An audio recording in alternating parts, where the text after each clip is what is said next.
오랜만에 재원이 바이올린 소리 들으니까 참 좋습니다. 매번마다 참 고마운 마음입니다. 재원이가 이제 졸업을 앞두고 취직을 해야 되는데 여러분 기도 좀 많이 해 주십시오. 그래서 지금 섬기는 교회 목사님한테 미안하지만 제가 며칠 전에 카톡 보냈어요. 아는 분인데 그분한테 우리 재원이 있는 동안 좀 잘 부탁한다고. 그런데 이쪽으로 이왕이면 좀 취직이 됐으면 좋겠어요. 여러분 기도 그렇게 좀 해주세요. 네, 재원이는 어떤 마음을 품고 있는지 모르겠지만 저는 이 동네에서 좋은 데 취직이 좀 되었으면 좋겠습니다. 한국교회 목회자들은 두 부류가 있다고 합니다. 아니, 두 부류로 나뉜다고 합니다. 대형교회 목회자, 그리고 대형교회 목회자가 되고 싶은 목회자. 많은 교회들이 큰 교회가 되는 것을 목표로 삼습니다. 하지만 현실은 큰 교회보다는 작은 교회가 훨씬 많습니다. 데니스 비커스가 쓴 건강한 작은 교회라고 하는 책에 따르면 한인교회 아니에요. 미국에 있는 미국인 교회 3분의 2가 100명 이하고 여러분 그 중에 50명 미만이 10만 개나 된답니다. 우리 교회도 작습니다. 그래도 작지만 건강한 교회가 되었으면 좋겠다고 우리는 사모하고 있습니다. 여러분 이 말을 오해하시면 안 돼요. 큰 교회가 되고 싶지 않다는 의미가 아니라 크고 작음의 가치 이전에 우리는 건강함을 더 소중히 여기겠다는 그런 결단인 겁니다. 리그 워렌 목사님은 21세기 교회의 핵심 과제는 교회의 성장이 아니라 교회의 건강이라고 우리에게 제안했습니다. 건강한 교회가 어떻게 될 수 있겠는가 고민하다가 첫 번째 모습으로 하나님 나라 복음으로 회심한 공동체가 건강함이 아닌가 여러분에게 계속해서 말씀드리고 있습니다. 그 말은 우리 교회의 기초를 하나님 나라 복음으로 삼자는 겁니다. 그리고 성도들은 각자가 하나님 앞에 그 복음 앞에서 회심하고 그런 다음에 그 회심을 간절히 사모하는 공동체를 지향하자는 제안입니다. 로마서 1장부터 8장을 지속적으로 우리가 나누고 있고 또 낭송하고 낭독하고 또 여러분 목장에서 같이 빈칸을 채워가는 이유는 그 본문이 하나님 나라 복음을 가장 잘 설명하고 있는 본문이기 때문에 그렇습니다. 여러분 혹시 이 여정 가운데 오해가 없으셨으면 좋겠어요. 저는 여러분 가운데 신앙생활을 잘하고 계신 분들이 많은 것도 알고요. 하나님 나라 복음을 이미 잘 이해하고 계신 분들이 많다는 것도 잘 압니다. 여러분이 모르셔서 여러분이 건강하지 않기 때문에 지금 이 여정을 가자는 게 결코 아닙니다. 여러분 우리가 건강하더라도 정기검진을 통해서 건강 상태를 유지하고 발전시키잖아요. 그런 것처럼 우리의 신앙도 지속적인 점검이 필요하다는 그런 의도입니다. 짐 콜린스가 쓴 책 좋은 기업을 넘어서 위대한 기업으로 영어 제목은 Good to Great 라고 하는 책을 보면 이렇게 되어 있어요. 위대한 학교가 없는 이유는 좋은 학교가 있기 때문이며 위대한 정부가 없는 이유는 좋은 정부가 있기 때문이다. 물론 위대한 삶을 사는 사람들도 극히 드물다. 그 이유는 좋은 인생에 안주하는 것이 쉽기 때문이다. 대다수의 기업은 위대한 기업이 되지 못한다. 그들은 단지 좋은 기업으로 머물고 싶어 한다. 이것이 그들의 주된 문제점이다. 여러분, 여러분이 가지고 계신 그 건강하고 그 좋은 신앙, 그 신앙이 저는 욕심이 좀 있어요. 하나님 앞에서 여러분들이 위대한 신앙인들이 되셨으면 좋겠어요. 다윗만 하나님이 주목하셔서 볼 이유가 있습니까? 아닙니다. 저는 주목하시다가 다윗뿐만 아니라 욥뿐만 아니라 우리 교회 성도들도 하나님이 그렇게 주목해 주셨으면 좋겠어요. 그리고 우리 교회도 그렇게 주목해서 봐주셨으면 좋겠어요. 그 여정에 제가 여러분의 동행이 되었으면 목사로서 이보다 더 영광이 없을 것 같습니다. 지난 시간까지 우리는 이방인들은 의도적으로 하나님만 인정하지 않았다, 그 이야기를 나눈 바가 있습니다. 1장 18절 이하의 이방인에 대한 하나님의 진노를 듣던 사람들 중에는 아마 오늘 본문의 배경이 되었을 것 같은데요, 방탕하고 부도덕한 이방인들에게 하나님의 진노가 임하는 건 당연하지만 나는 그 정도는 아닐 거예요, 이렇게 생각하는 사람들이 있었을 것 같아요. 그런데 오늘 본문에서부터 시작된 바울의 이야기는 그런 생각을 하는 사람들에게 찬물을 끼얹습니다. 당신도 다를 바가 없습니다. 1절에 보시면 그러므로 남을 심판하는 사람이여 라고 되어 있는데, 여러분 개역 개정판에 보면 남을 판단하는 사람이여 이렇게 되어 있습니다. 그러니까 심판과 판단이라고 하는 단어의 차이가 있는데 여러분 함께 좀 봐주시면 좋겠어요. 네, 설교자로서 이 부분에 대한 어려움을 여러분에게 말씀드립니다. 남을 판단하거나 남을 심판하는 사람이 누군지를 정확하게 모르겠습니다. 어떤 분들은 자신이 남들보다는 조금 더 도덕적으로 삶을 산다라고 하는 그런 도덕주의자들을 지칭한다고 하고요. 또 어떤 분들은 유대인들을 칭한다고도 말합니다. 그런데 제가 아무리 고민을 해도 그 둘 중에 누구일까를 명확하게 확신을 가지기가 어렵습니다. 그래서 저는 그냥 본문에 나와 있는 대로 남을 판단하는 사람이라고 칭하도록 하겠습니다. 남을 판단하는 사람이요, 당신도 죄가 없다고는 말을 할 수가 없습니다. 이 바울의 선언 앞에 남을 판단하는 사람들은 적어도 두 가지 정도는 항변을 하실 것 같아요. 첫 번째는 오케이, 인정합니다. 제가 죄인인 거는 인정합니다. 그러나 다른 사람들보다는 그래도 제가 좀 낫지 않습니까? 이런 항변이 좀 있을 것 같아요. 척수인돌 목사님의 책에 보니까 이 부분을 이런 예화를 사용하신 것 같아요. 모든 사람들은 무의식 중에 세 부류로 사람들을 나눈대요. 히틀러나 가론유다나 혹은 뭐 김일성, 김정일 이런 분들처럼 부인할 수 없을 정도로 나쁜 사람들. 그리고 두 번째는 마더 테레사나 빌리 그레함 목사님처럼 좀 선한 분들. 그 다음으로는 어느 정도는 선하지만 또 때로는 나쁜 일들을 하는 그런 중간 범주의 사람들도 있지 않겠어요? 그리고 여러분이나 저는 스스로 아마 이 범주 속에 우리를 넣지 않을까 싶습니다. 대다수의 사람들이 이 범주 안에 해당될 수 있습니다. 동시에 습관적으로 이 범주 안에서도 겉으로 보이는 선량함의 순서대로 자리를 매김합니다. 나는 분명 저 사람보다는 좀 낫지. 그렇고 말고.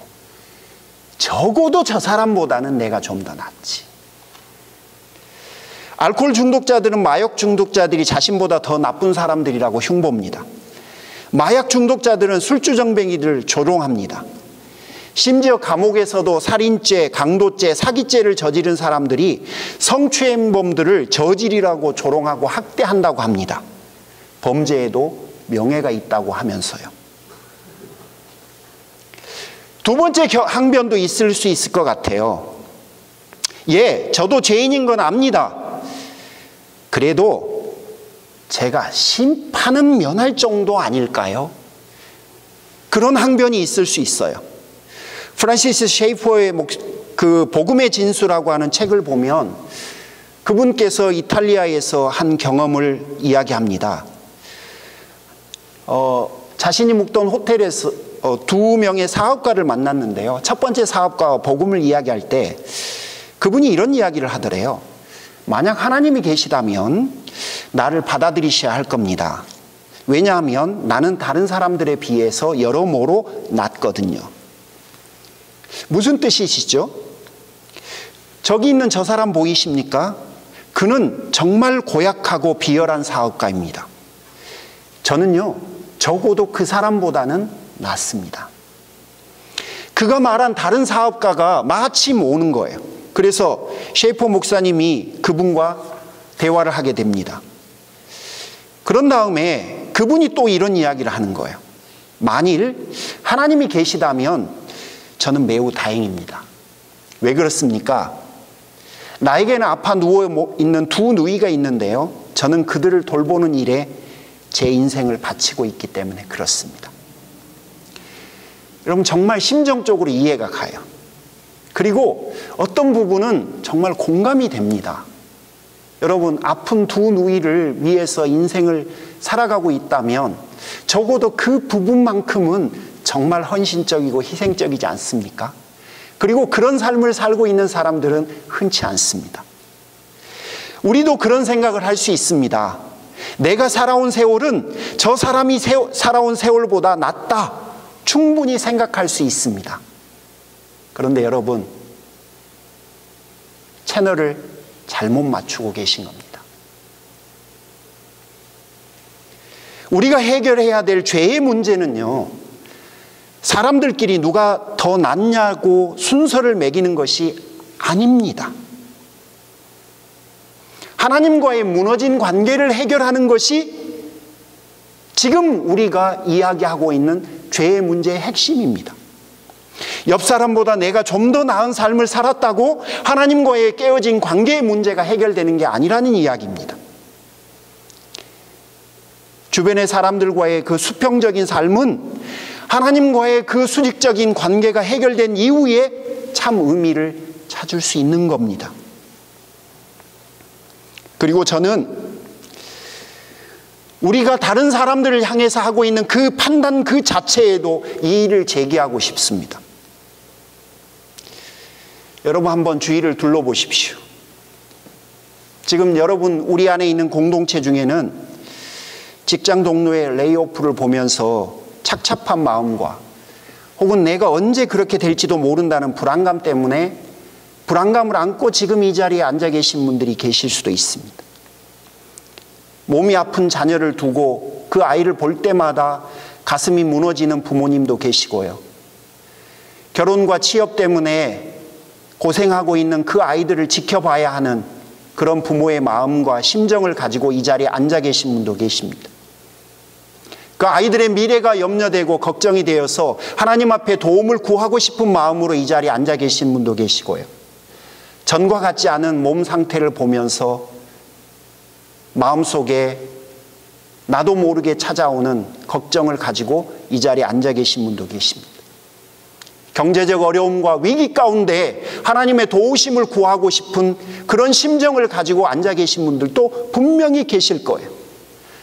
내 마음속에 있는 죄 때문에, 그리고 잘하지 않는 신앙 때문에, 내가 왜 이럴까 싶은 그런 마음 때문에 지금 앉아 계신 분들도 계실 거예요.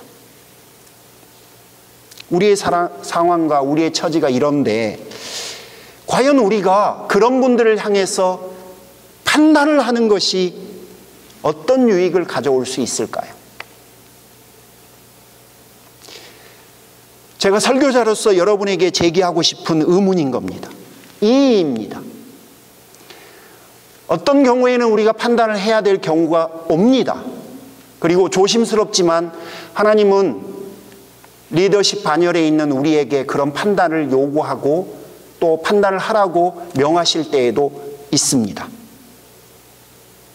그럼에도 불구하고 그런 경우는 극히 예외적인 거지 일상적이지 않습니다.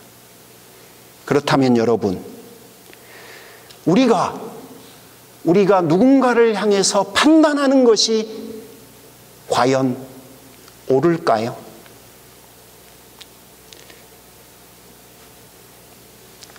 대신 차라리 걱정해주고 격려해주는 것이 좀 더 낫지 않겠습니까? 허물 많은 우리를 은혜의 식탁으로 초대해 주신 분이 바로 그분이시니까, 우리가 섬기고 우리가 쫓고 우리가 사랑하는 분의 사랑과 은혜가 그런 거니까 여러분, 우리도 차라리 판단보다는 그 모습으로 그분들을 바라봐 주는 것이 좋지 않을까요? 더불어서 여러분, 그게 두려워서, 그러지 않게 하기 위해서, 판단하지 않기 위해서 무관심한 것도 사실은 판단과 다를 바가 없는 범주라고 생각합니다.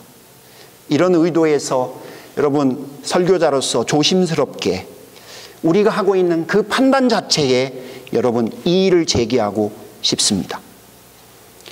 저는 우리가 하고 있는 그 판단들이 하나님 그리고 다른 성도들 모두에게 여러분 채널을 잘못 맞추고 있는 거 아닌가 생각합니다.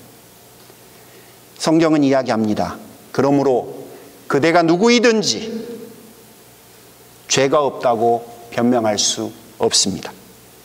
3절에 따라서 당신도 하나님의 심판을 피할 수는 없습니다.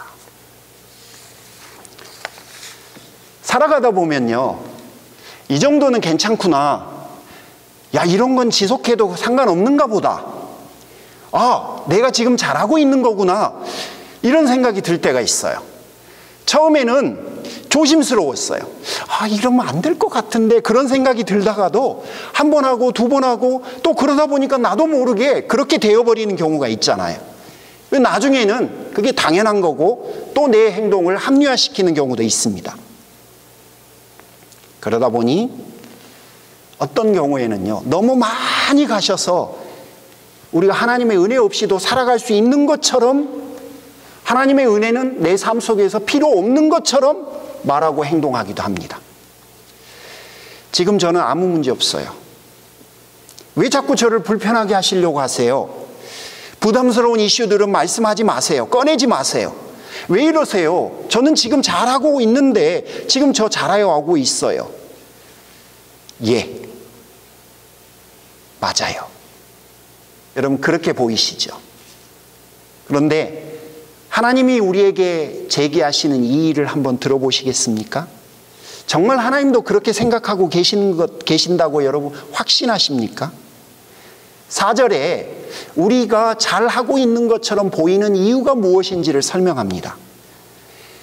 내 자신이 지금까지 아무 일 없고 너가 지금까지 잘 모면해 온 것은 내가 너에게 베풀어준 인자함 때문이다 라고 하나님이 말하세요. 우리들의 삶 안에 하나님의 자비와 은혜가 가득해서 우리의 삶이 유지되고 있는 것도 우리는 모른 채 우리 자신이 잘 살고 있는 것으로 오해하곤 한다는 겁니다. 그러므로 여러분, 오늘 4절 말씀 앞에서 우리는 내 삶을 항상 살펴야 해요. 여러분, 저희 집 큰아이 이야기 좀 하고 싶습니다. 저희 아내가 진통이 와서 아내와 함께 병원을 갔다가 장모님이 가서 밥 먹고 오래요. 그래서 제가 거기서 오랫동안 기다리다가 잠시 밥 먹으러 간 사이에 아이가 태어났다고 전화가 온 거예요. 빨리 오래요. 근데 빨리 와야 된다고 하다가 잠깐만 하면서 의사를 바꿔줘야 한대요. 그래서 제가 예, 바꿔달라고 해요. 바꿨는데 의사가 뭐라고 하냐면 수술에 동의를 해달래요. 아니 무슨 말씀이냐고 그랬더니 진통 잘하고 있는데 무슨 이야기냐 했더니 안 되겠대요. 빨리 수술을 해서 아이를 꺼내야 하겠대요. 그래서 제가 너무 놀래갖고 일단 동의를 하고 빨리 병원을 왔는데 아이가 태어나 있었어요. 그 아이를 보면서 얼마나 신기했는지 몰라요. 정말 못생겼더라고요. 여러분 아시잖아요. 얼마나 탱탱 불어있는지. 근데 그 아이를 대하는 기쁨도 잠시. 이 아이가 좀 일찍 태어났어요. 너무 작아요. 인큐베이터 안에 들어가야 된대요. 거기까지는 괜찮았어요. 그런데 선생님이 아이의 신장에 이상이 있는 것 같다고 수술을 하는 게 어떠냐고 권하기 시작합니다. 지금 하는 것이 위험이 덜하대요. 여러분, 그 아이는 태어나서 엄마 품에 한 번도 안 안겨봤어요. 아직 엄마 품에도 안겨보지 못한 아이에게 칼을 대어서 수술을 한다는 게 여러분 정말 힘들었어요. 아버지로서 할 수 있는 일이 정말 없었습니다. 그래서요, 제가 한 선택은 그 병원 앞에 있는 교회의 기도실에 가서 펑펑 우는 일이었습니다. 그렇게 날마다 울었습니다.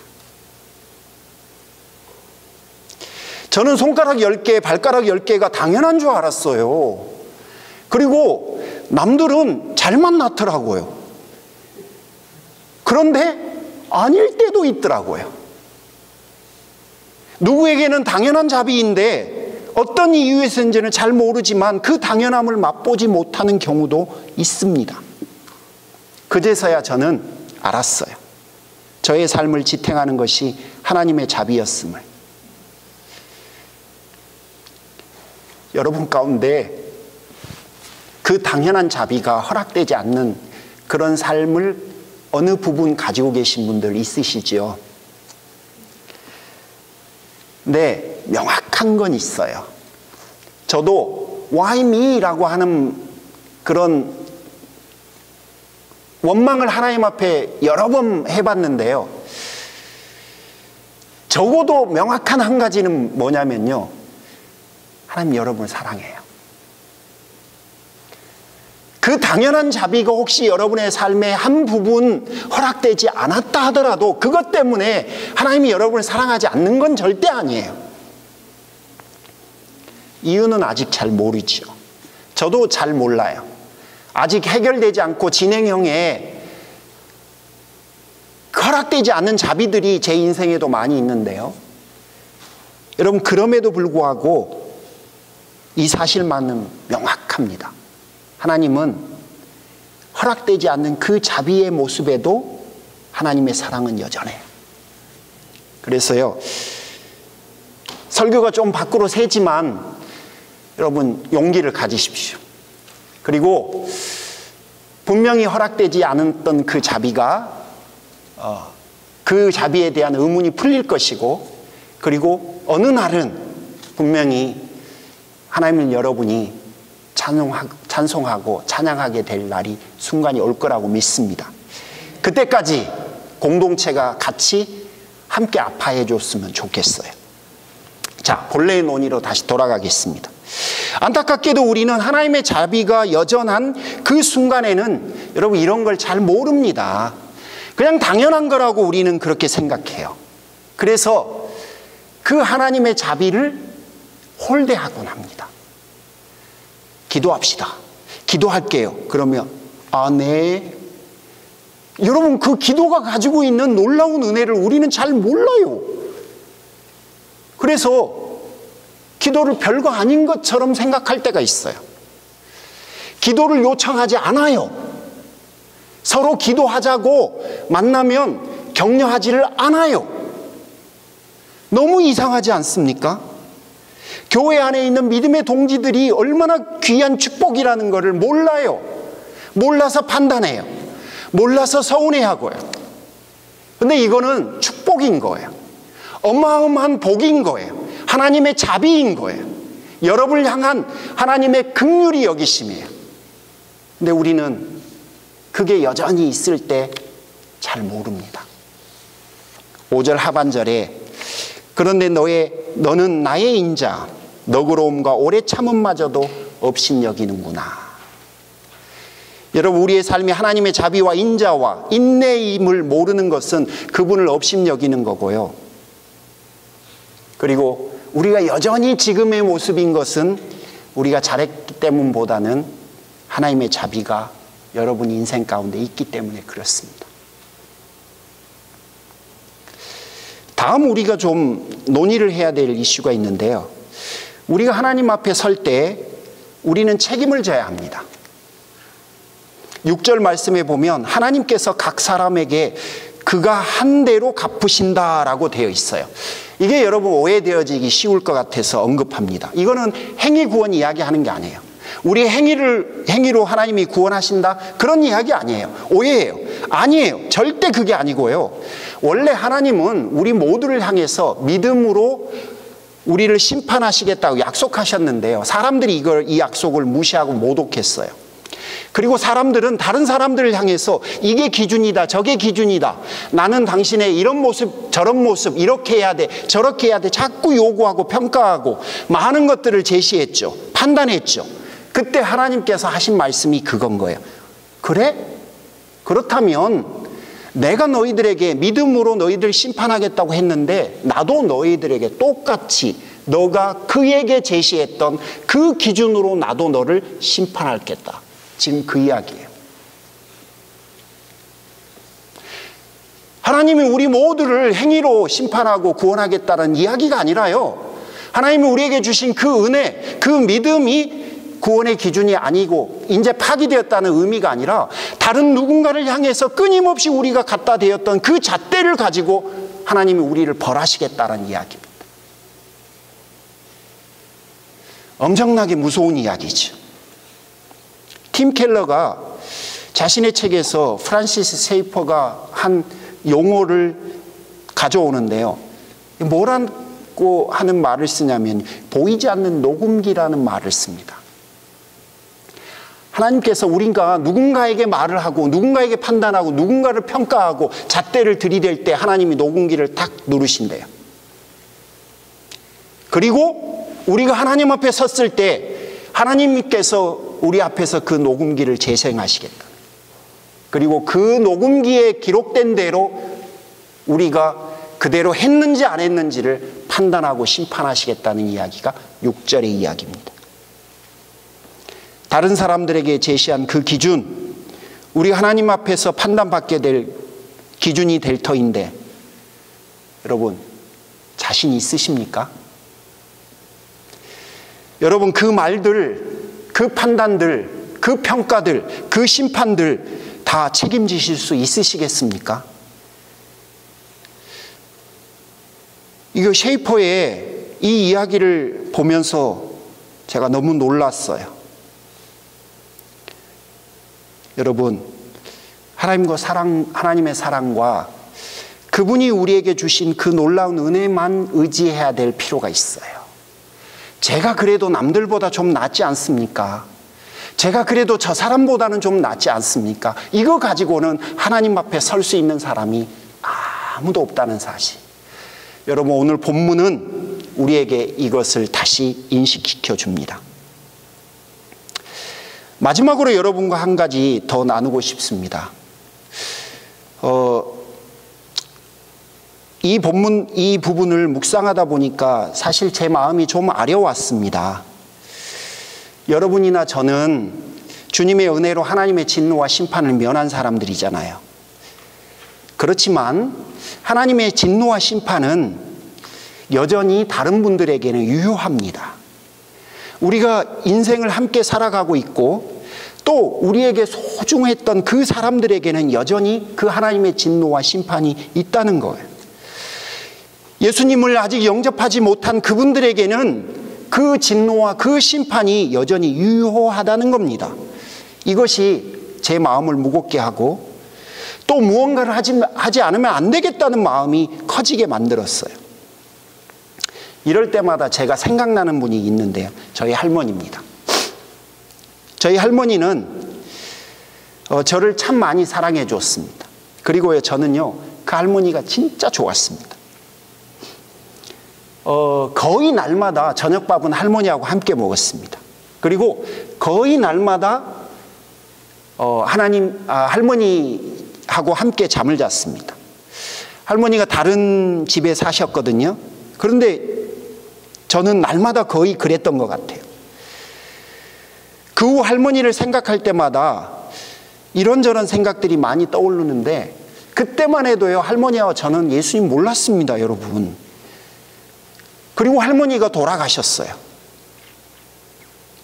그 후에 그 할머니를 생각할 때마다 제가 사랑했던 할머니가 무슨 이유로든 어떤 이유로든 천국에 계셨으면 좋겠다는 생각을 날마다 합니다. 저를 그토록 사랑해주고 제가 그토록 사랑했던 할머니에게 다른 길이 있을 거라고는 도저히 상상할 수가 없어요. 다른 길에 대해서는 상상 자체를 할 수가 없어요. 여러분, 제 심정 여러분도 공감하시죠? 우리가 만약에 하나님의 진노와 심판을 믿는다면 우리는 간절해질 겁니다.